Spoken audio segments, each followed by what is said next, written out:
In today's video, I'll teach you how to disable spotlight notification on Snapchat.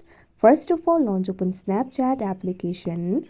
You can see over here Snapchat has been opened. So if you want to disable the spotlight notification, tap on the profile icon that you can see at the top left corner of your screen. Now you can see over here you'll be led to the profile interface. Tap on the gear icon that you can see at the top right corner of your screen. Now you'll be able to access the settings. You'll be able to find various options over here. Under the section for shortcuts, you'll be able to find the option for notifications at third. Tap on it.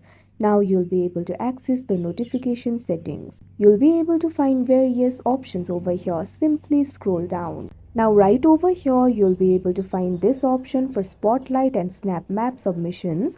If it is enabled, you'll be able to get the notification regarding the Spotlight.